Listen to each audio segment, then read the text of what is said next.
So, most of Minnesota law seems to be set up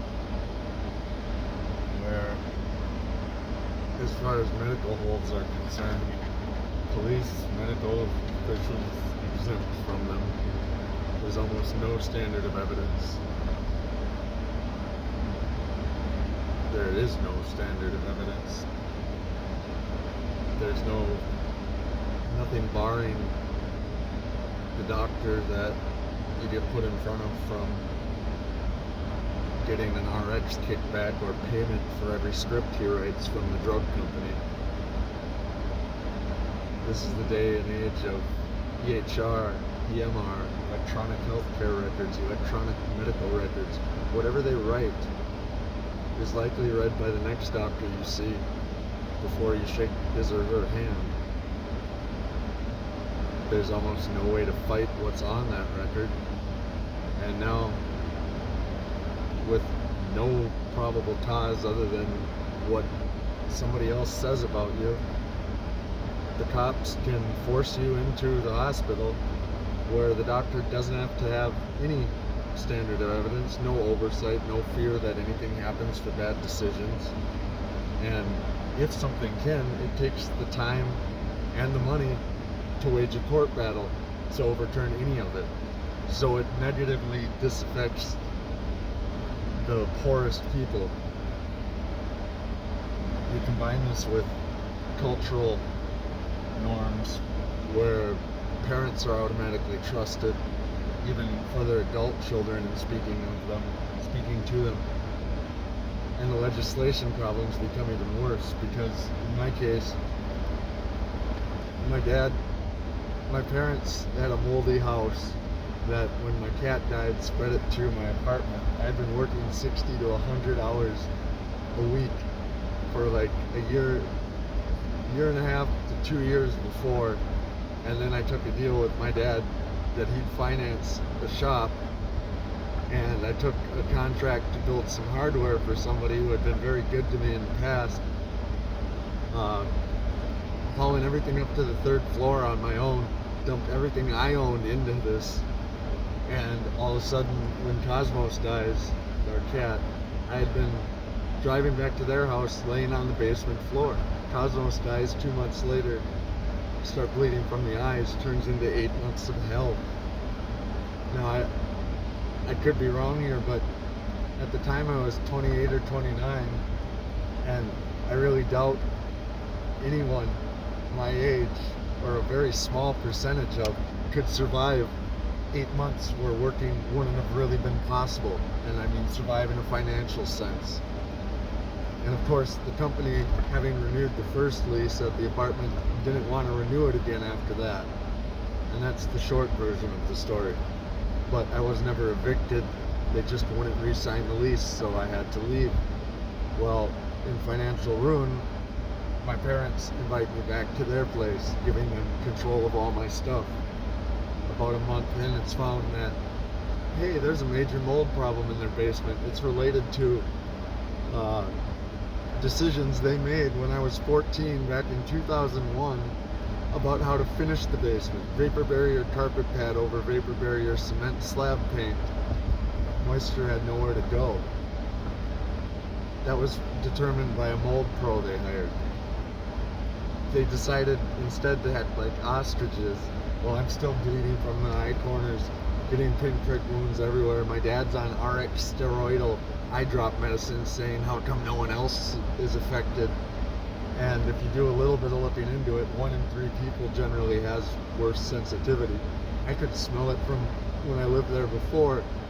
I've always had the ability, like, if I go to somebody's house and they give me an iced drink, if there's mildew in that ice, I know it when they don't. It's not something I go looking for. I take a sip and it's, oh, this is disgusting. And not that I say that, but then it becomes the, do I tell them or, but anyway, I knew it was there. And they just start denying it even after it's proven. Then it becomes pretty apparent that they have personality disorders, because they're willing to gaslight anything. They're willing to take my keys to keep me there My mom's going through all my stuff. She doesn't care that I have a contract. I try to clean a place in their basement to work. I'm bleeding too much to do it. I end up working on the floor. She's moving, throwing away, going through all my stuff, hiding it, throwing my clean clothes out on the fucking garage floor, down on the moldy basement carpet. My stuff comes in from the garage into the basement. Then 9 months later, after a false DV report where she's trying to kill me, and I have her admitting that the cops don't care, then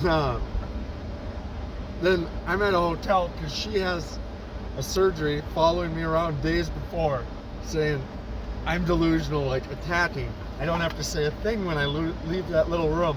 She'll be on me. I tried it. Like, I don't say a thing. I don't make eye contact. I'm still getting followed around, screaming I'm delusional. I need to go to the mental ward.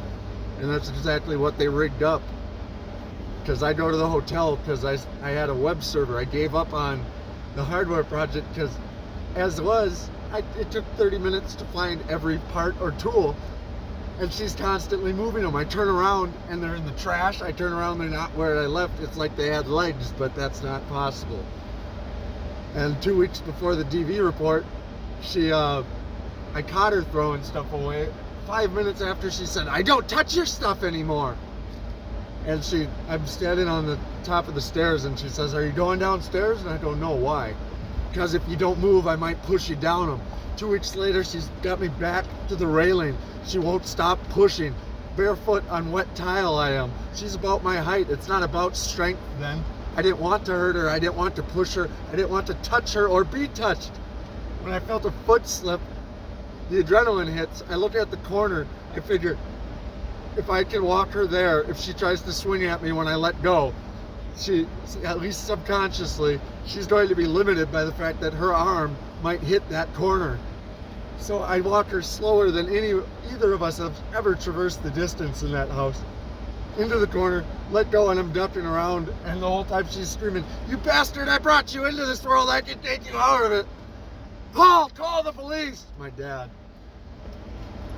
And then they screamed, "Leave," so I didn't even get input into that report. But I go to the hotel because I got a web server. The whole I gave up thing was for a business in St. Cloud, business with a revenue of about $1 million a year, independently confirmed. The owner claims double.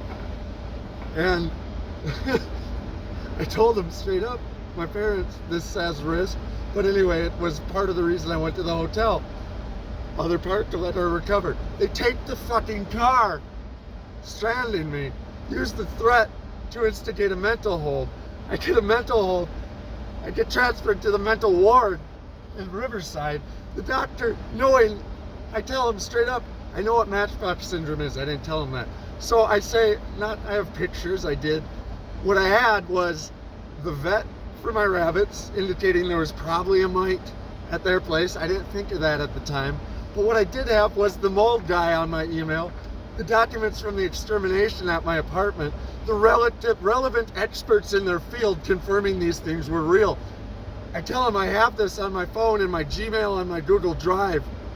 And he looks at me and says, "Patients aren't allowed phones on the ward," and proceeds to diagnose me against DSM criteria, delusional paranoid schizophrenic for delusions of bugs and mold. And then adds on, I'm taking it out on my elderly parents. I get out of there. They text me a picture of the fucking professional remediation job while I'm in there. Then snow blows through the car in the parking lot of the hotel. They literally paid for a hotel room while I was in the mental ward. And it's back to the hotel, banned from my stuff. My rabbits are still there. Bonnie dies. Bonnie had a fucking heart attack. She never went in 12 years to the vet without Clyde. They waited till she was so sick she would have needed syringe feeding. So much weight was lost. Well, I'm banned from their house. But then I bring Clyde to the hotel. I'm there trying to look. The phone is shorting out from shit growing. And snow blows through the car one day right before we move into the fucking apartment they pick out. And when I called my dad to tell him about it, he's like asked, hey, have you ever seen this? Because even living in Fargo, North Dakota, I never saw that happen. He won't talk about it, but he tells me, hey, I came to the hotel and put stuff in your car today. And then it becomes my job, under threat of all my stuff that they moved into the garage during that remediation, the worst place for it. It's mostly electronics and tools to repair computers. It is stuff that will be damaged by moisture alone. They move it all into the garage, but that's the worst place for mold as well. They stick me in an empty apartment. In between, they threatened to put Clyde in a washer. That's why he was in the hotel with me after Bonnie died. Here now, in an empty apartment, cleaning their fucking car. Well, they say they fucking own me. They need control of my life because they want control of my life, and they use the police as weapons. I meet with the police with recordings. I'm told if they even mark down that my parents are unreliable witnesses, like, you know, a flag for future reports where they might be used as weapons of terror, the police, and lies to them. If they even mark that down, the department might face liability. It's fucking sick.